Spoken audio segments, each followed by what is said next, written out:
This webinar will guide first-time users of the MPLAB ICD 4 through the steps necessary to set up the debugger ready for use. Before you begin, ensure you have installed version 4.0 or later of the MPLAB X IDE. Connect a USB cable from your host PC to the ICD 4. This allows communication between the debugger and the IDE. After connection, you should see the entire status light strip turn steady blue to indicate that it is ready. You might wish to first ensure that the IDE can communicate with the debugger and the debugger is operational.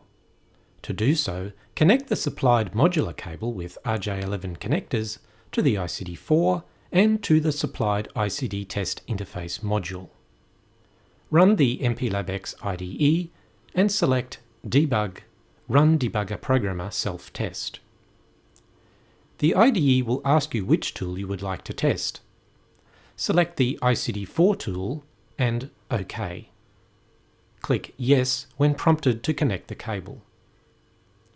The results are displayed in the ICD 4 output window in the IDE and should indicate that the ICD 4 is functioning properly. Remove the test interface module if you have it connected and connect your target board to the modular cable. If you are using a Microchip development board, like an Explorer 16/32, simply plug the cable into the socket on the board. If you have your own hardware, the interface circuitry must meet the ICD communication specification. Note also that for some devices, you might need or might prefer to use an ICD header.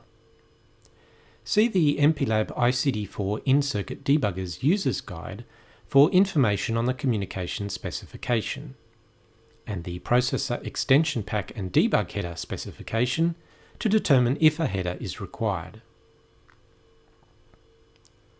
The final connection is the power supply, which is not provided but which can be ordered from Microchip Direct. It is recommended that you connect power to the target board, but if the target is battery powered, for example, the supply can be connected to the ICD and the debugger configured to power the target. Ensure the MPLAB X IDE is running.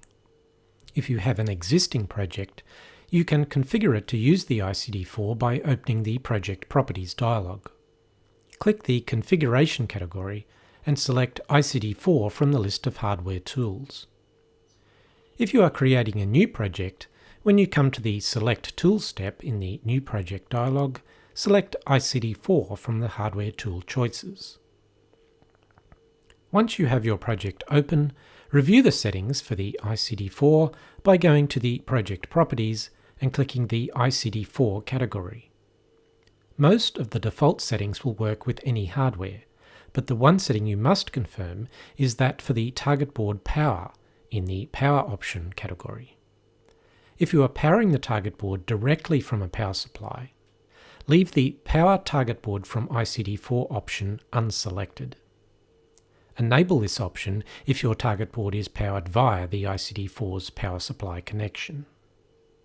You can use the ICD 4 as just a programmer, provided you are not using a device header. Select the Run Project button. Your project will be built, programmed into the device, then executed.